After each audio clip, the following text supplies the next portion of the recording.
que fazer mais afinal, é o vento do Espírito Santo que quer funcionar cada um de nós nessa força, nessa missão, nessa caminhada. E por falar em impulso, então seja assim, agora a vossa bênção, nós falamos um pouco, essa de louvor, com muita animação. Vamos iniciar esse momento, essa noite, que é uma noite especial para nós, que celebramos o dia que a igreja nasce, e a igreja somos nós.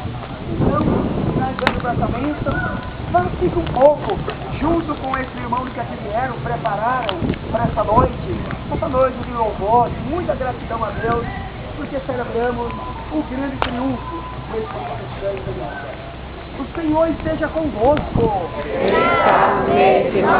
Ó Deus, fizeste-nos experimentar hoje o calor, não só desse fogo, mas do teu amor maternal, derramando sobre nós o teu Espírito Santo, e na força desse amor, caminhemos na comunhão visível com todas as igrejas, com todos os cristãos do mundo, assumindo a causa do diálogo e comunhão entre todas as religiões, culturas e serviços, para que a paz aconteça e cesse os conflitos, as guerras, que o homem evite as brigas, busque viver o amor, e que venha e permaneça em nós a vossa bênção.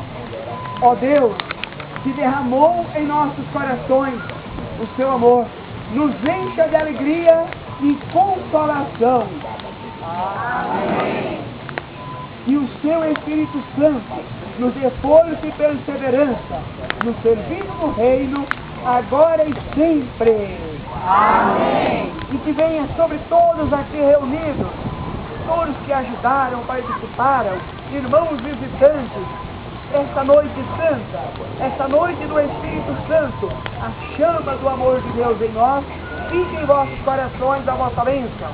Pai, Filho e Espírito Santo. Amém. Então agora vamos nos saudar desejando a paz, e logo após vamos ser convidados para o salão. Saudemos-nos louvando a Deus.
Deus é Pai.